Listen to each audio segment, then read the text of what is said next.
श्रीकनकधारास्तोत्रम् अङ्गं हरेः पुलकभूषणमाश्रयन्ती भृङ्गाङ्गनेव मुकुलाभरणं तमालम् अङ्गीकृताखिलविभूतिरपाङ्गलीला माङ्गल्यदास्तु मम मङ्गलदेवतायाः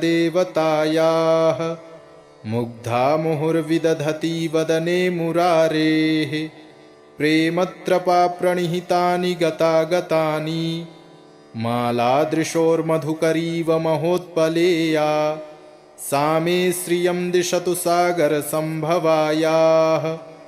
विश्वामरेन्द्रपदविभ्रमदानदक्ष मानन्दहेतुरधिकं मुरविद्विषोऽपि ईशन्निषीदतु मयि क्षणमीक्षणार्ध मिन्दीवरोदरसहोदरमिन्दिरायाः आमीलिताक्षमधिगम्य मुदा मुकुन्द मानन्दकन्दमनिमेषमनङ्गतन्त्रम् आकेकरस्थितकनीनिकपक्षनेत्रम् भूत्यै भवेन्मम भुजङ्गसयाङ्गनायाः बाह्वान्तरे मधुजितः श्रितकौस्तुभेया हारावलीव हरिनीलमयी विभाति कामप्रदा भगवतोऽपि कटाक्षमाला कल्याणमावहतु मे कमलालयायाः कालाम्बुदालिललितो रसिकैटभारेर्धाराधरे स्फुरति या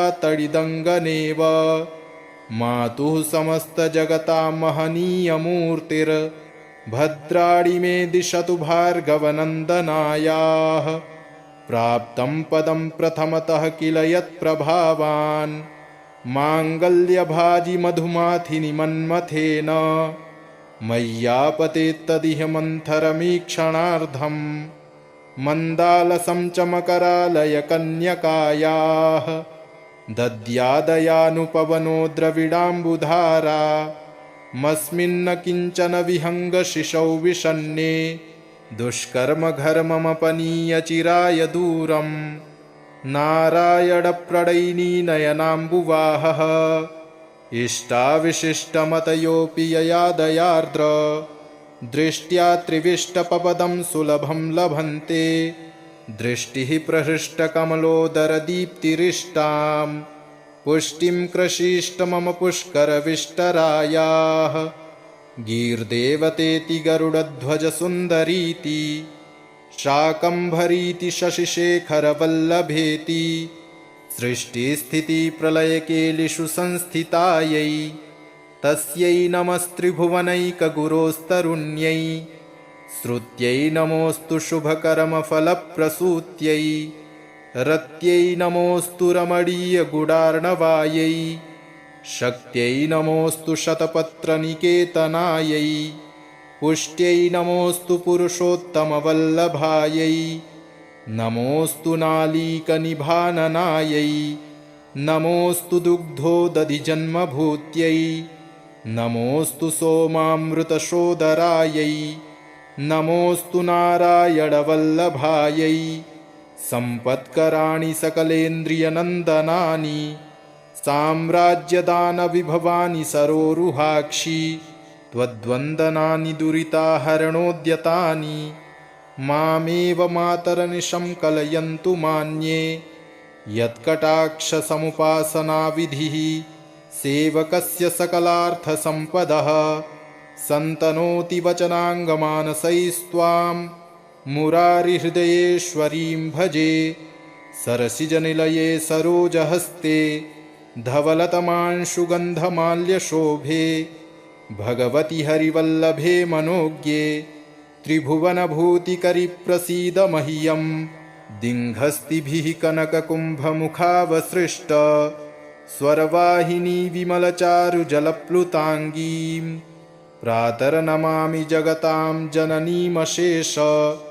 लोकाधिनाथगृहिणीममृताब्धिपुत्रीं कमले कमलाक्षवल्लभे त्वं करुणापूरतरङ्गितैरपाङ्गैः अवलोकय मां किञ्चनानां प्रथमं पात्रं कृत्रिं दयायाः स्तुवन्ति ये स्तुतिभिर्मुभिरन्वहं त्रयीमयीं त्रिभुवनमातरं रमां गुणाधिका गुरुतरभाग्यभागिनो भवन्ति ते भुवि बुधभाविताशयाः अङ्गं हरेः पुलकभूषणमाश्रयन्ति भृङ्गाङ्गनेव मुकुलाभरणं तमालम् अङ्गीकृताखिलविभूतिरपाङ्गलीला माङ्गल्यदास्तु मम मङ्गलदेवतायाः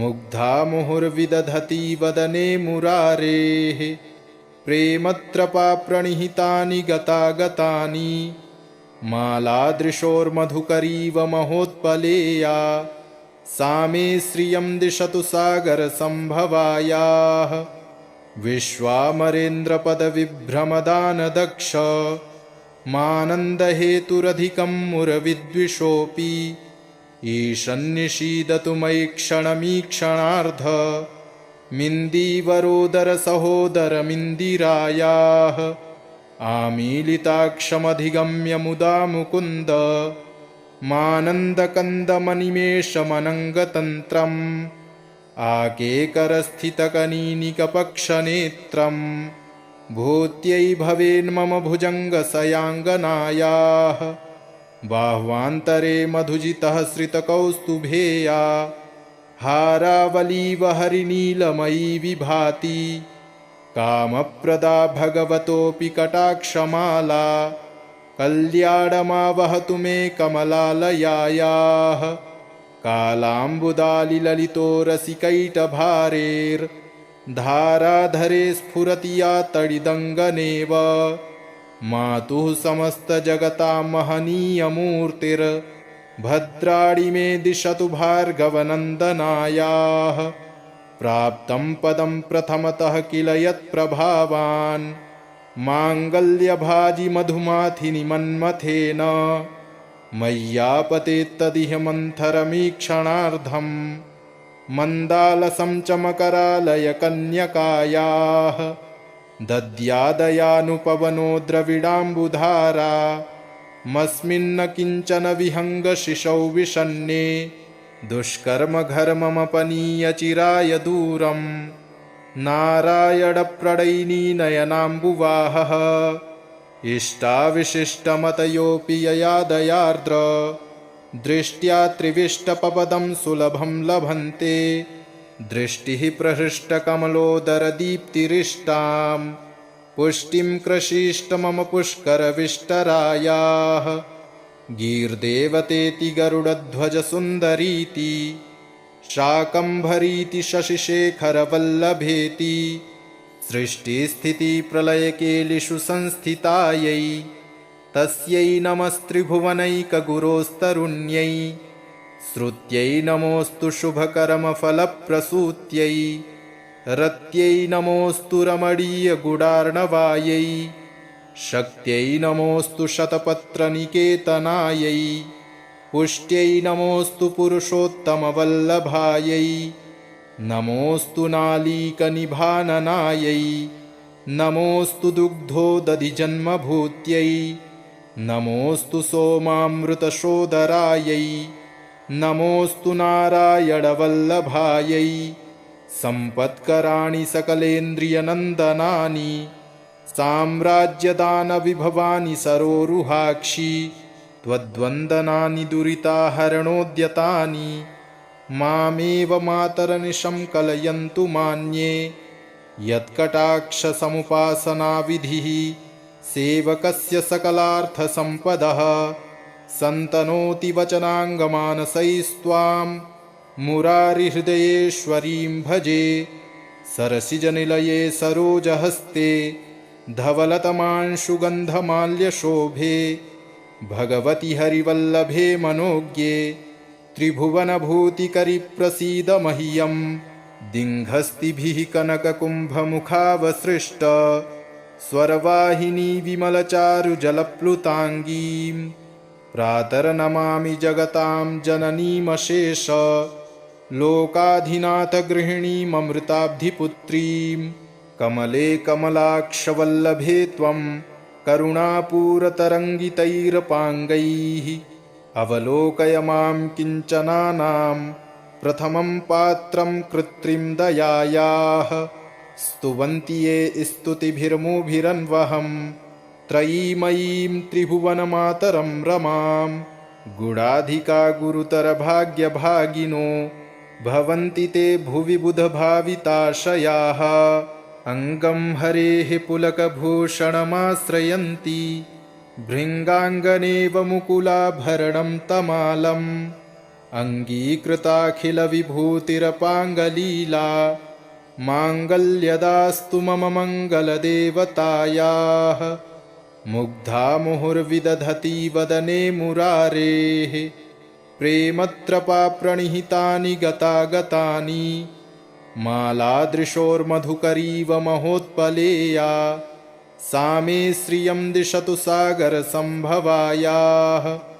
विश्वामरेन्द्रपदविभ्रमदानदक्ष मानन्दहेतुरधिकं मुरविद्विषोऽपि ईशन्निषीदतु मयि क्षणमीक्षणार्ध मिन्दीवरोदरसहोदरमिन्दिरायाः आमीलिताक्षमधिगम्य मुदा मुकुन्द मानन्दकन्दमनिमेषमनङ्गतन्त्रम् आकेकरस्थितकनीनिकपक्षनेत्रं भूत्यै भवेन्मम भुजङ्गसयाङ्गनायाः बाह्वान्तरे मधुजितः श्रितकौस्तुभेया हारावलीव हरिनीलमयी विभाति कामप्रदा भगवतोऽपि कटाक्षमाला कल्याणमावहतु मे कमलालयायाः कालाम्बुदालिललितो रसिकैटभारेर्धाराधरे स्फुरति या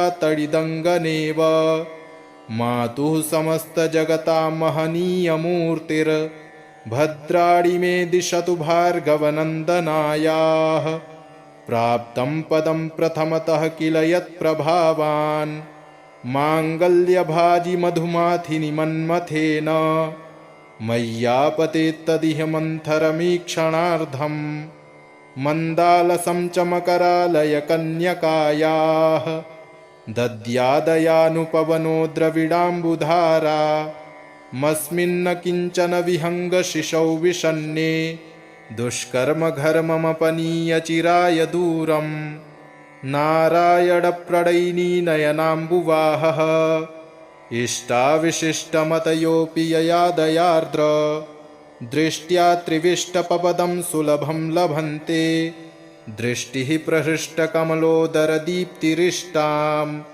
पुष्टिं कृषीष्ट मम पुष्करविष्टरायाः गीर्देवतेति गरुडध्वजसुन्दरीति शाकम्भरीति शशिशेखरवल्लभेति सृष्टिस्थितिप्रलयकेलिषु संस्थितायै तस्यै नमस्त्रिभुवनैकगुरोस्तरुण्यै श्रुत्यै नमोऽस्तु शुभकर्मफलप्रसूत्यै रत्यै नमोऽस्तु रमणीयगुडार्णवायै शक्त्यै नमोऽस्तु शतपत्रनिकेतनायै पुष्ट्यै नमोऽस्तु पुरुषोत्तमवल्लभायै नमोऽस्तु नालीकनिभाननायै नमोऽस्तु दुग्धोदधिजन्मभूत्यै नमोऽस्तु सोमामृतशोदरायै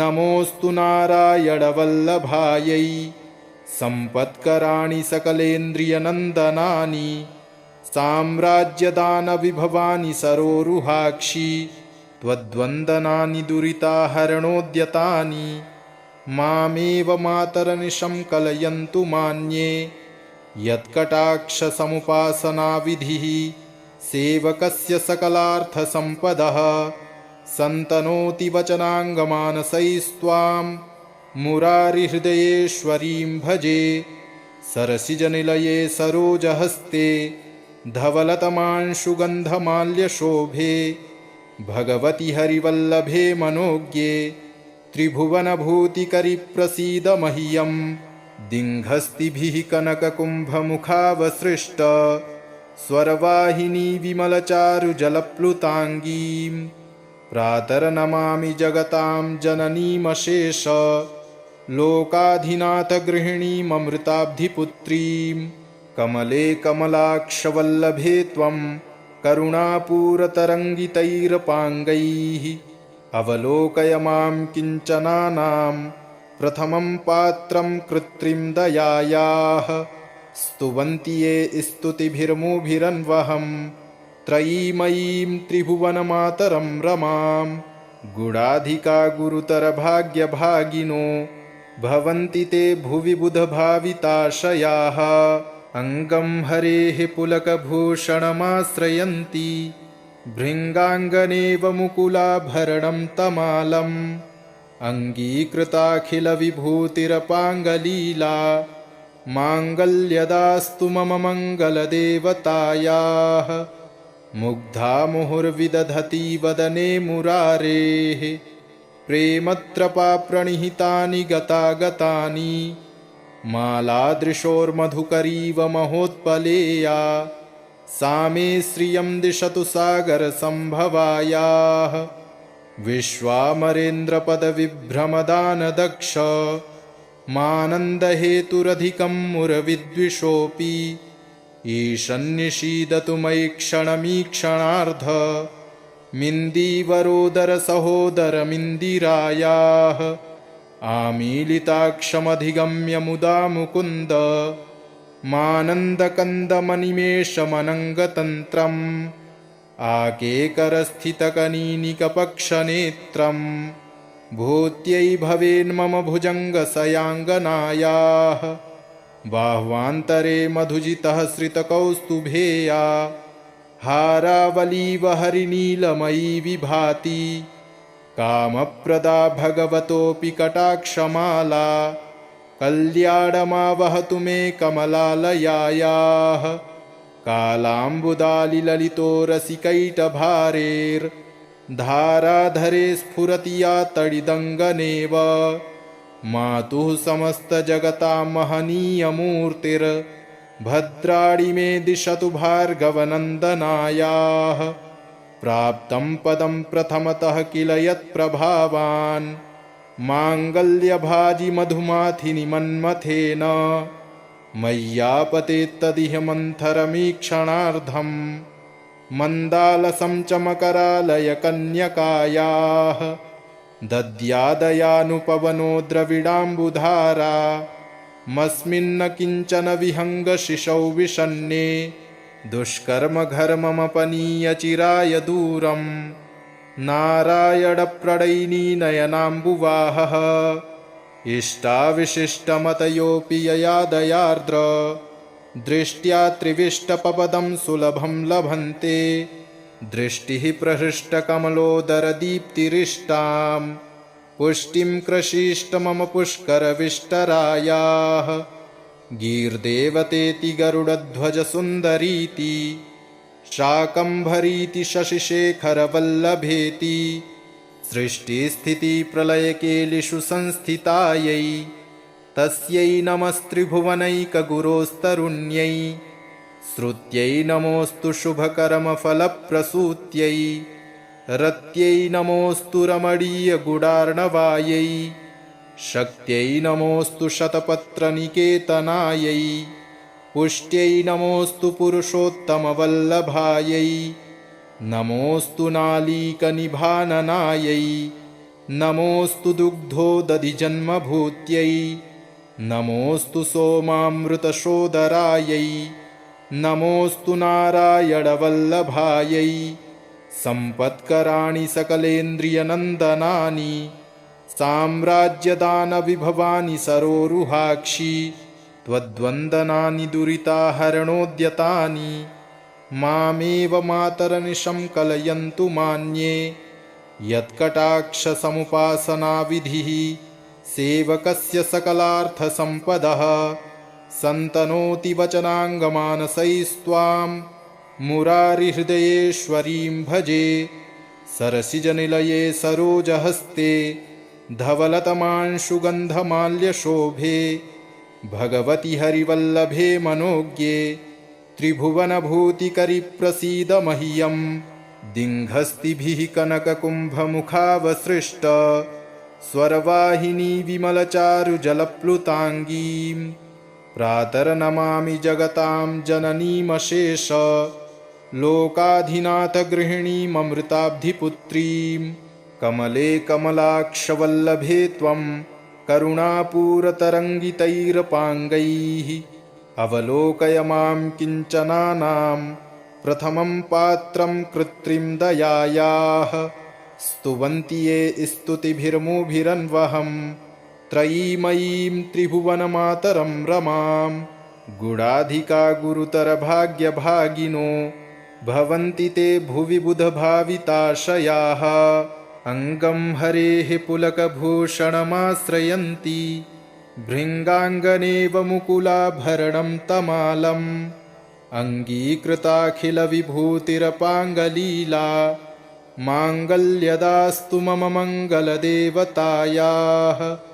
मुग्धा मुहुर्विदधति वदने मुरारेः प्रेमत्रपाप्रणिहितानि गतागतानि मालादृशोर्मधुकरीव महोत्पलेया सा मे श्रियं दिशतु सागरसम्भवायाः विश्वामरेन्द्रपदविभ्रमदानदक्ष मानन्दहेतुरधिकं मुरविद्विषोऽपि ईशन्निषीदतु मयि क्षणमीक्षणार्ध मिन्दीवरोदरसहोदरमिन्दिरायाः आमीलिताक्षमधिगम्य मुदा मुकुन्द मानन्दकन्दमनिमेषमनङ्गतन्त्रम् आकेकरस्थितकनीनिकपक्षनेत्रम् भूत्यै भवेन्मम भुजङ्गसयाङ्गनायाः बाह्वान्तरे मधुजितः श्रितकौस्तुभेया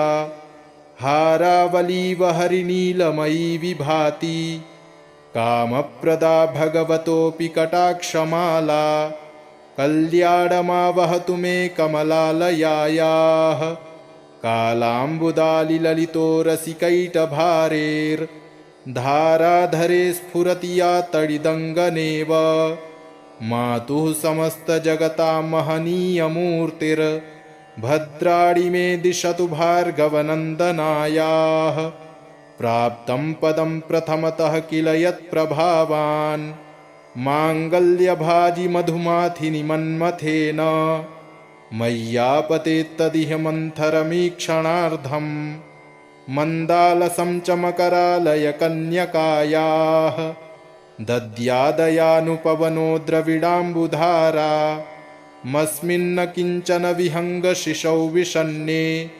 दुष्कर्मघर्ममपनीय चिराय दूरम् नारायणप्रणयिनी-नयनाम्बुवाहः इष्टाविशिष्टमतयोऽपि यया दयार्द्र दृष्ट्या त्रिविष्टपपदं सुलभं लभन्ते दृष्टिः प्रहृष्टकमलोदरदीप्तिरिष्टां पुष्टिं कृषीष्ट मम पुष्करविष्टरायाः गीर्देवतेति गरुडध्वजसुन्दरीति शाकम्भरीति शशिशेखरवल्लभेति सृष्टिस्थितिप्रलयकेलिषु संस्थितायै तस्यै नमस्त्रिभुवनैकगुरोस्तरुण्यै श्रुत्यै नमोऽस्तु शुभकर्मफलप्रसूत्यै रत्यै नमोऽस्तु रमणीयगुडार्णवायै शक्त्यै नमोऽस्तु शतपत्रनिकेतनायै पुष्ट्यै नमोऽस्तु पुरुषोत्तमवल्लभायै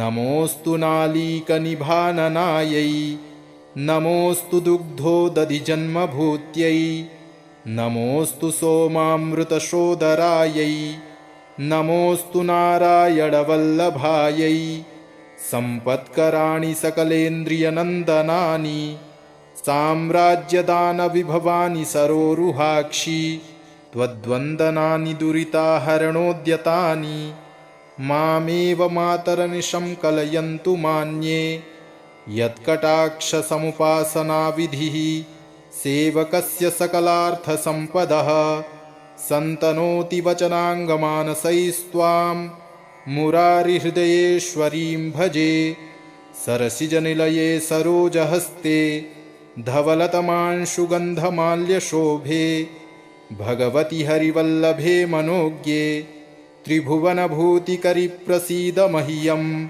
दिङ्घस्तिभिः कनककुम्भमुखावसृष्ट स्वरवाहिनी विमलचारुजलप्लुताङ्गीं प्रातर्नमामि जगतां जननीमशेष लोकाधिनाथगृहिणीममृताब्धिपुत्रीं कमले कमलाक्षवल्लभे त्वं करुणापूरतरङ्गितैरपाङ्गैः अवलोकय मां किञ्चनानां प्रथमं पात्रं कृत्रिं दयायाः स्तुवन्ति ये स्तुतिभिर्मुभिरन्वहं त्रयीमयीं त्रिभुवनमातरं रमां गुणाधिका गुरुतरभाग्यभागिनो भवन्ति ते भुवि बुधभाविताशयाः अङ्गं हरेः पुलकभूषणमाश्रयन्ति भृङ्गाङ्गनेव मुकुलाभरणं तमालम् अङ्गीकृताखिलविभूतिरपाङ्गलीला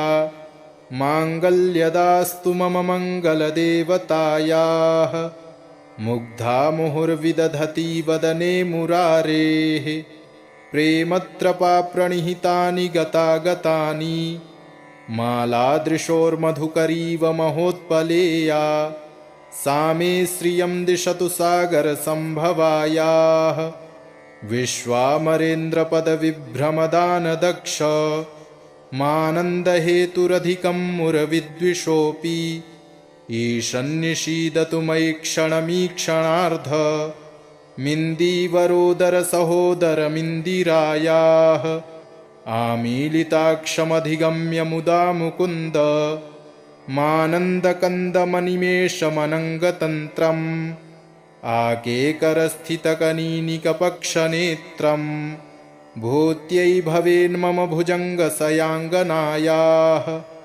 बाह्वान्तरे मधुजितः श्रितकौस्तुभेया हारावलीव हरिनीलमयी विभाति कामप्रदा भगवतोऽपि कटाक्षमाला कल्याणमावहतु मे कमलालयायाः कालाम्बुदालिललितो रसिकैटभारेर्धाराधरे स्फुरति या तडिदङ्गनेव मातुः समस्तजगतां महनीयमूर्तिर्भद्राणि मे दिशतु भार्गवनन्दनायाः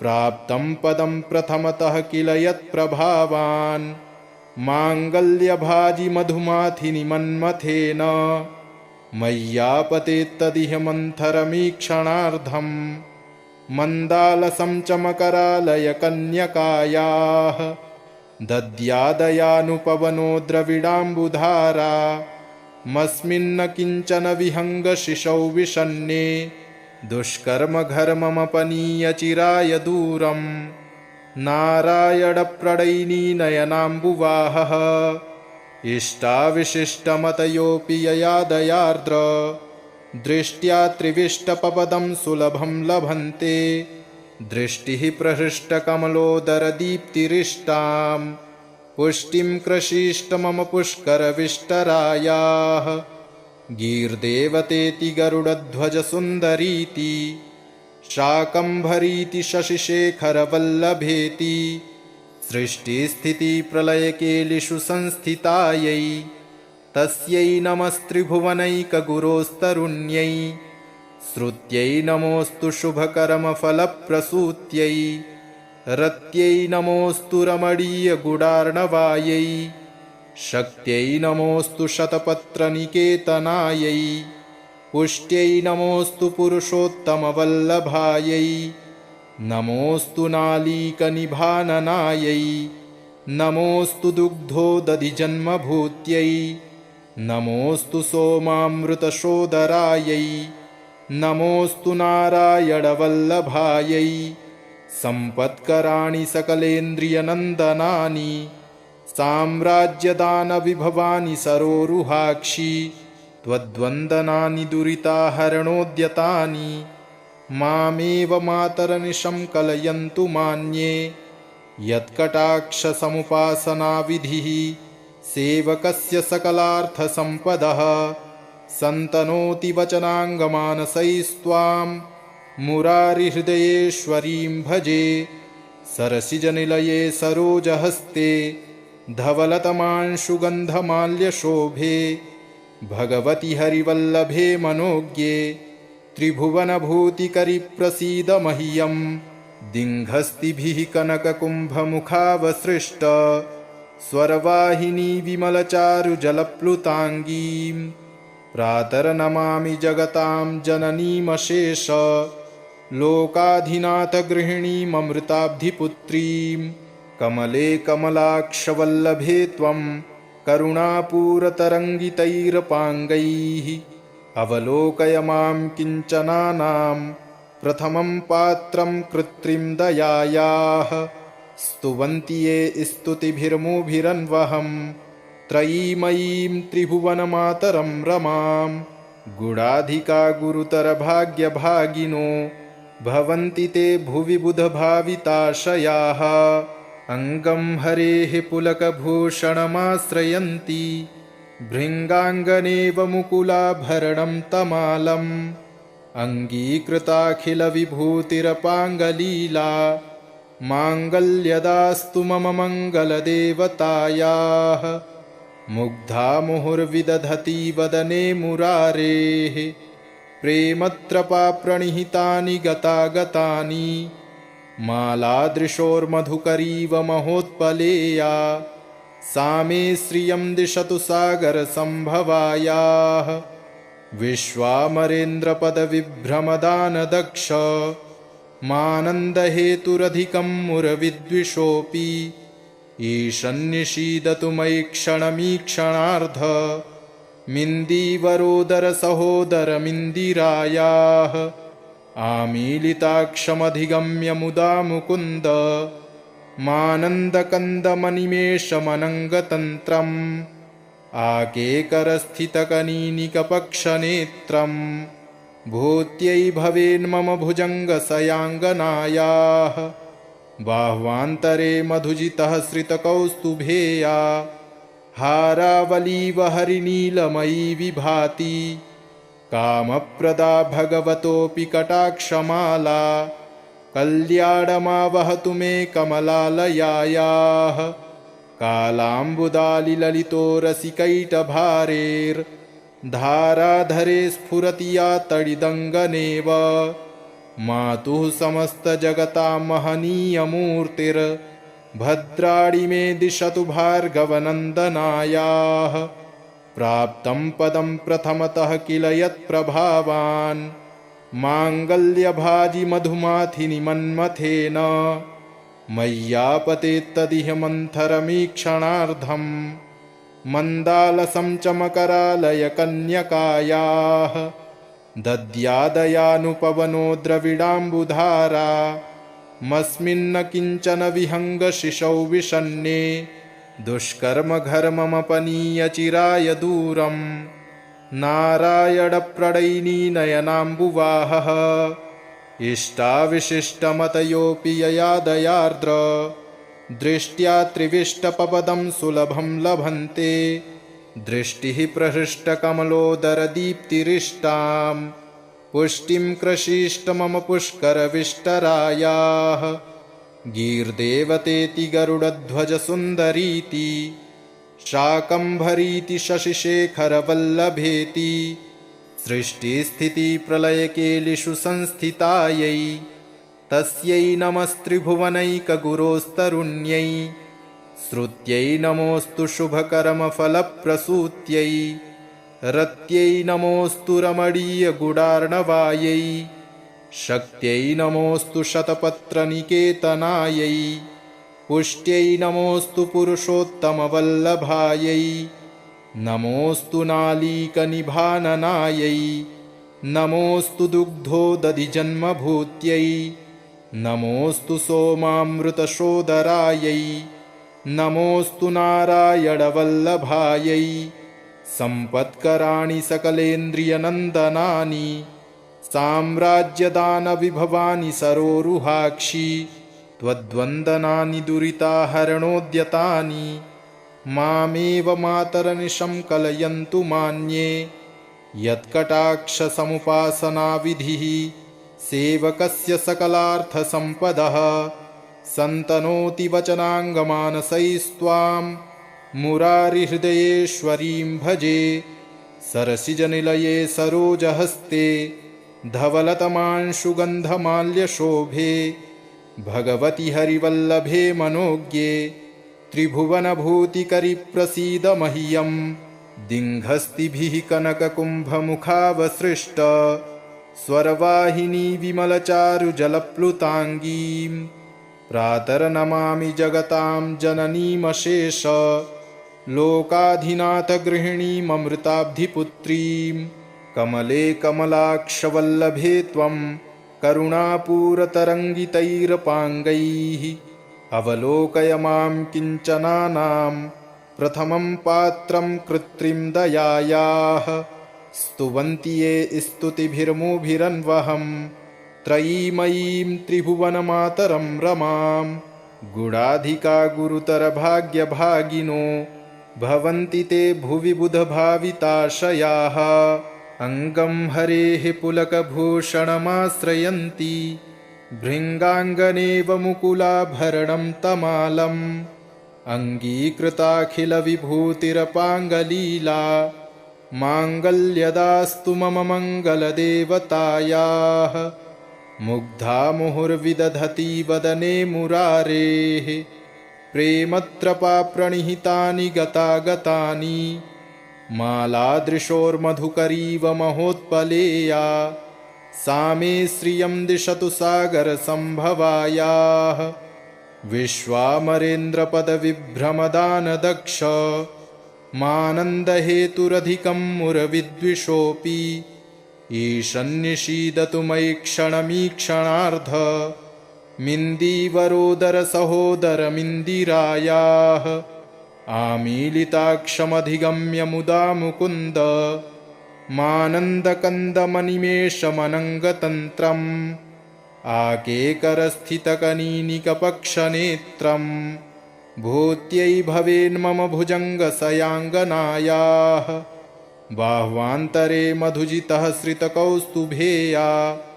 हारावलीव हरिनीलमयी विभाति कामप्रदा भगवतोऽपि कटाक्षमाला कल्याणमावहतु मे कमलालयायाः कालाम्बुदालिललितो रसिकैटभारेर्धाराधरे स्फुरति या तडिदङ्गनेव मातुः समस्तजगतां महनीयमूर्तिर्भद्राणि मे दिशतु भार्गवनन्दनायाः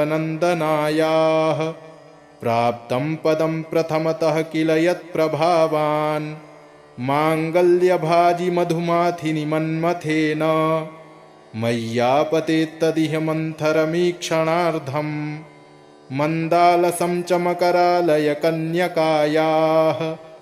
दद्यादयानुपवनो द्रविडाम्बुधारा मस्मिन्न किञ्चन विहङ्गशिशौ विषण्णे दुष्कर्मघर्ममपनीय चिराय दूरम् नारायणप्रणयिनी-नयनाम्बुवाहः इष्टाविशिष्टमतयोऽपि यया दयार्द्र दृष्ट्या त्रिविष्टपपदं सुलभं लभन्ते दृष्टिः प्रहृष्टकमलोदरदीप्तिरिष्टां पुष्टिं कृषीष्ट मम पुष्करविष्टरायाः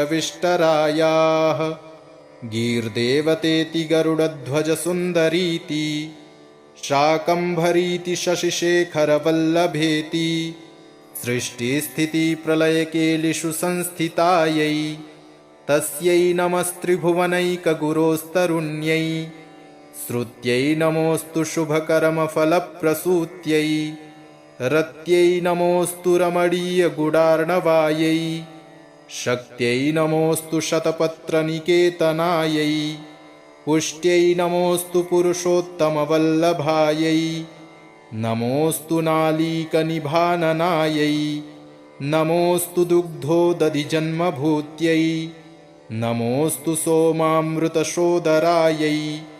नमोऽस्तु नारायणवल्लभायै सम्पत्कराणि सकलेन्द्रियनन्दनानि साम्राज्यदानविभवानि सरोरुहाक्षि त्वद्वन्दनानि दुरिताहरणोद्यतानि मामेव मातरनिशं कलयन्तु मान्ये यत्कटाक्षसमुपासनाविधिः सेवकस्य सकलार्थसम्पदः सन्तनोति वचनाङ्गमानसैस्त्वां मुरारिहृदयेश्वरीं भजे।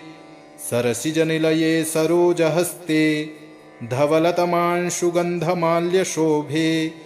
भगवति हरिवल्लभे मनोज्ञे त्रिभुवनभूतिकरि प्रसीद मह्यम्। दिङ्घस्तिभिः कनककुम्भमुखावसृष्ट स्वरवाहिनी विमलचारुजलप्लुताङ्गीम्।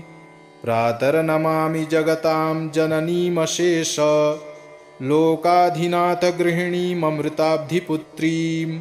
कमले कमलाक्षवल्लभे त्वं करुणापूरतरङ्गितैरपाङ्गैः। अवलोकय मां किञ्चनानां प्रथमं पात्रं कृत्रिं दयायाः। स्तुवन्ति ये स्तुतिभिर्मुभिरन्वहं त्रयीमयीं त्रिभुवनमातरं रमां। गुणाधिका गुरुतरभाग्यभागिनो भवन्ति ते भुवि बुधभाविताशयाः। अङ्गं हरेः पुलकभूषणमाश्रयन्ति भृङ्गाङ्गनेव मुकुलाभरणं तमालम्। अङ्गीकृताखिलविभूतिरपाङ्गलीला माङ्गल्यदास्तु मम मङ्गलदेवतायाः। मुग्धा मुहुर्विदधति वदने मुरारेः प्रेमत्रपाप्रणिहितानि गतागतानि। मालादृशोर्मधुकरीव महोत्पलेया सा मे श्रियं दिशतु सागरसम्भवायाः।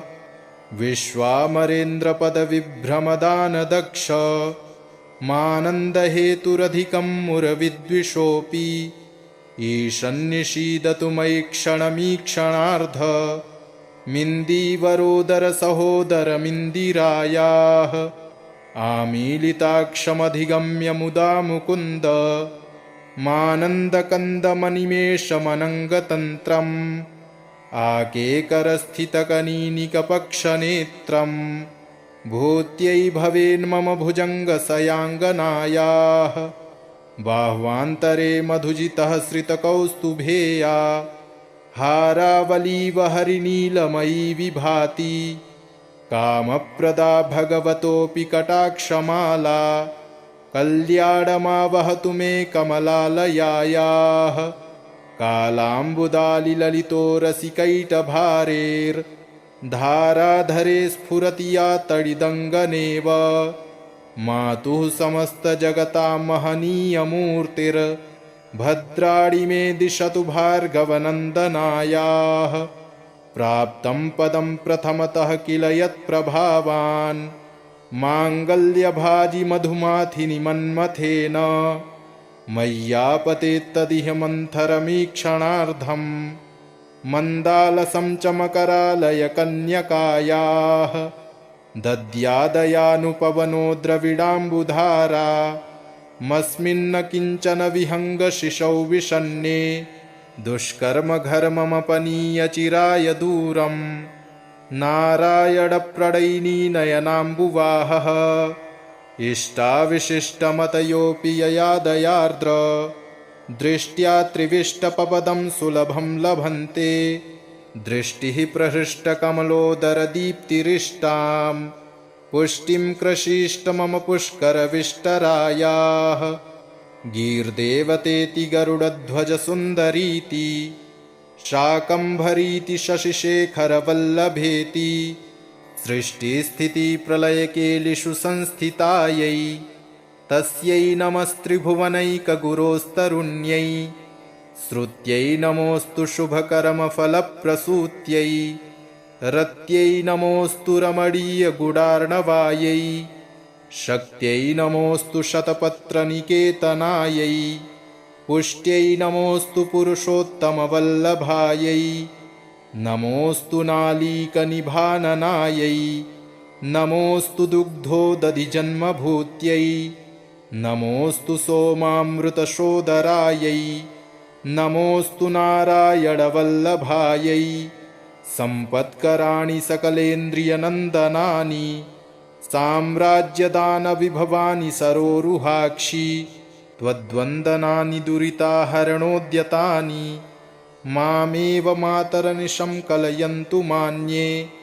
यत्कटाक्षसमुपासनाविधिः सेवकस्य सकलार्थसम्पदः सन्तनोति वचनाङ्गमानसैस्त्वां मुरारिहृदयेश्वरीं भजे सरसिजनिलये सरोजहस्ते धवलतमांशुगन्धमाल्यशोभे भगवति हरिवल्लभे मनोज्ञे त्रिभुवनभूतिकरि प्रसीद मह्यं दिङ्घस्तिभिः कनककुम्भमुखावसृष्ट स्वरवाहिनी विमलचारुजलप्लुताङ्गीं प्रातर्नमामि जगतां जननीमशेष लोकाधिनाथगृहिणीममृताब्धिपुत्रीं कमले कमलाक्षवल्लभे त्वं करुणापूरतरङ्गितैरपाङ्गैः अवलोकय मां किञ्चनानां प्रथमं पात्रं कृत्रिं दयायाः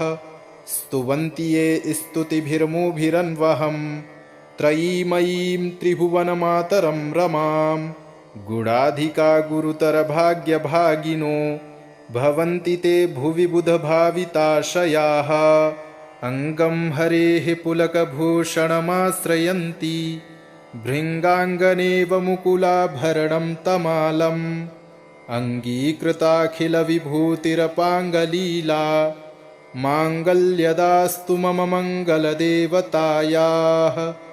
मुग्धा मुहुर्विदधति वदने मुरारेः प्रेमत्रपाप्रणिहितानि गतागतानि मालादृशोर्मधुकरीव महोत्पलेया सा मे श्रियं दिशतु सागरसम्भवायाः विश्वामरेन्द्रपदविभ्रमदानदक्ष मानन्दहेतुरधिकं मुरविद्विषोऽपि ईशन्निषीदतु मयि क्षणमीक्षणार्ध मिन्दीवरोदरसहोदरमिन्दिरायाः आमीलिताक्षमधिगम्य मुदा मुकुन्द मानन्दकन्दमनिमेषमनङ्गतन्त्रम् आकेकरस्थितकनीनिकपक्षनेत्रं भूत्यै भवेन्मम भुजङ्गसयाङ्गनायाः बाह्वान्तरे मधुजितः श्रितकौस्तुभेया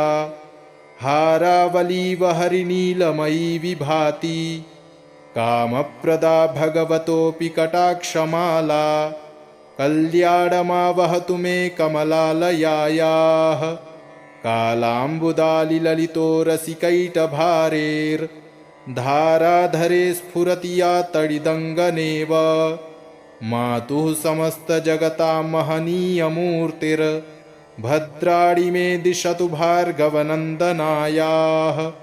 प्राप्तं पदं प्रथमतः किल यत्प्रभावान् माङ्गल्यभाजि मधुमाथिनि मन्मथेन मय्यापतेत्तदिह मन्थरमीक्षणार्धं मन्दालसं च मकरालय कन्यकायाः दद्यादयानुपवनो द्रविडाम्बुधारा मस्मिन्न किञ्चन विहङ्गशिशौ विषण्णे दुष्कर्मघर्ममपनीय चिराय दूरं नारायणप्रणयिनी-नयनाम्बुवाहः इष्टाविशिष्टमतयोऽपि यया दयार्द्र दृष्ट्या त्रिविष्टपपदं सुलभं लभन्ते दृष्टिः प्रहृष्टकमलोदरदीप्तिरिष्टां पुष्टिं कृषीष्ट मम पुष्करविष्टरायाः गीर्देवतेति गरुडध्वजसुन्दरीति शाकम्भरीति शशिशेखरवल्लभेति सृष्टिस्थितिप्रलयकेलिषु संस्थितायै तस्यै नमस्त्रिभुवनैकगुरोस्तरुण्यै श्रुत्यै नमोऽस्तु शुभकर्मफलप्रसूत्यै रत्यै नमोऽस्तु रमणीयगुडार्णवायै शक्त्यै नमोऽस्तु शतपत्रनिकेतनायै पुष्ट्यै नमोऽस्तु पुरुषोत्तमवल्लभायै नमोऽस्तु नालीकनिभाननायै नमोऽस्तु दुग्धोदधिजन्मभूत्यै नमोऽस्तु सोमामृतशोदरायै नमोऽस्तु नारायणवल्लभायै सम्पत्कराणि सकलेन्द्रियनन्दनानि साम्राज्यदानविभवानि सरोरुहाक्षि त्वद्वन्दनानि दुरिताहरणोद्यतानि मामेव मातरनिशं कलयन्तु मान्ये। यत्कटाक्षसमुपासनाविधिः सेवकस्य सकलार्थसम्पदः सन्तनोति वचनाङ्गमानसैस्त्वां मुरारिहृदयेश्वरीं भजे।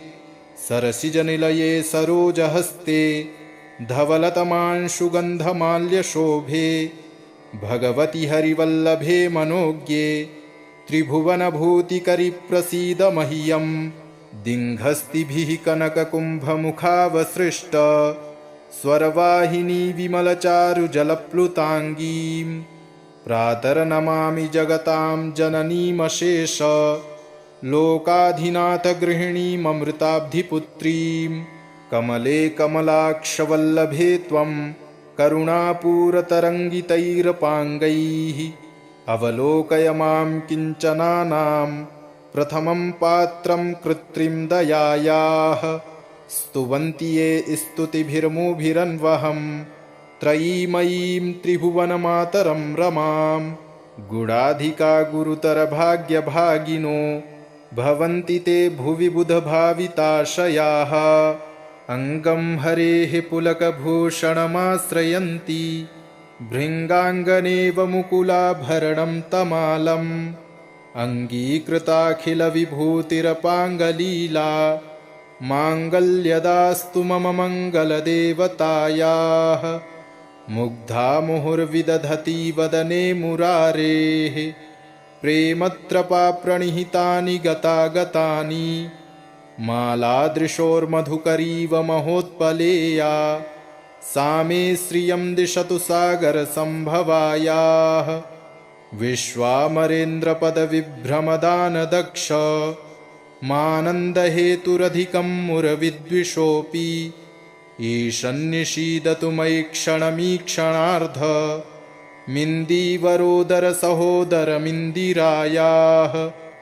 आमीलिताक्षमधिगम्य मुदा मुकुन्द मानन्दकन्दमनिमेषमनङ्गतन्त्रम् आकेकरस्थितकनीनिकपक्षनेत्रम् भूत्यै भवेन्मम भुजङ्गसयाङ्गनायाः। बाह्वान्तरे मधुजितः श्रितकौस्तुभेया हारावलीव हरिनीलमयी विभाति। कामप्रदा भगवतोऽपि कटाक्षमाला कल्याणमावहतु मे कमलालयायाः। कालाम्बुदालिललितो रसिकैटभारेर्धाराधरे स्फुरति या तडिदङ्गनेव। मातुः समस्तजगतां महनीयमूर्तिर्भद्राणि मे दिशतु भार्गवनन्दनायाः। प्राप्तं पदं प्रथमतः किल यत्प्रभावान् माङ्गल्यभाजि मधुमाथिनि मन्मथेन। मय्यापतेत्तदिह मन्थरमीक्षणार्धं मन्दालसं च मकरालय कन्यकायाः। दद्यादयानुपवनो द्रविडाम्बुधारा मस्मिन्न किञ्चन विहङ्गशिशौ विषण्णे। दुष्कर्मघर्ममपनीय चिराय दूरं नारायणप्रणयिनीनयनाम्बुवाहः। इष्टाविशिष्टमतयोऽपि यया दयार्द्र दृष्ट्या त्रिविष्टपपदं सुलभं लभन्ते। दृष्टिः प्रहृष्टकमलोदरदीप्तिरिष्टां पुष्टिं कृषीष्ट मम पुष्करविष्टरायाः। गीर्देवतेति गरुडध्वजसुन्दरीति शाकम्भरीति शशिशेखरवल्लभेति। सृष्टिस्थितिप्रलयकेलिषु संस्थितायै तस्यै नमस्त्रिभुवनैकगुरोस्तरुण्यै। श्रुत्यै नमोऽस्तु शुभकर्मफलप्रसूत्यै रत्यै नमोऽस्तु रमणीयगुडार्णवायै। शक्त्यै नमोऽस्तु शतपत्रनिकेतनायै पुष्ट्यै नमोऽस्तु पुरुषोत्तमवल्लभायै। नमोऽस्तु नालीकनिभाननायै नमोऽस्तु दुग्धोदधिजन्मभूत्यै। नमोऽस्तु सोमामृतशोदरायै नमोऽस्तु नारायणवल्लभायै। सम्पत्कराणि सकलेन्द्रियनन्दनानि साम्राज्यदानविभवानि सरोरुहाक्षी त्वद्वन्दनानि दुरिताहरणोद्यतानि मामेव मातरनिशं कलयन्तु मान्ये यत्कटाक्षसमुपासनाविधिः सेवकस्य सकलार्थसम्पदः सन्तनोति वचनाङ्गमानसैस्त्वां मुरारिहृदयेश्वरीं भजे सरसिजनिलये सरोजहस्ते धवलतमांशुगन्धमाल्यशोभे भगवति हरिवल्लभे मनोज्ञे त्रिभुवनभूतिकरि प्रसीद मह्यं दिङ्घस्तिभिः कनककुम्भमुखावसृष्ट स्वरवाहिनी विमलचारुजलप्लुताङ्गीं प्रातर्नमामि जगतां जननीमशेष लोकाधिनाथगृहिणीममृताब्धिपुत्रीं कमले कमलाक्षवल्लभे त्वं करुणापूरतरङ्गितैरपाङ्गैः अवलोकय मां किञ्चनानां प्रथमं पात्रं कृत्रिं दयायाः स्तुवन्ति ये स्तुतिभिर्मुभिरन्वहं त्रयीमयीं त्रिभुवनमातरं रमां गुणाधिका गुरुतरभाग्यभागिनो भवन्ति ते भुवि बुधभाविताशयाः इति भगवत्पादशङ्करविरचितं कनकधारास्तोत्रं सम्पूर्णम्।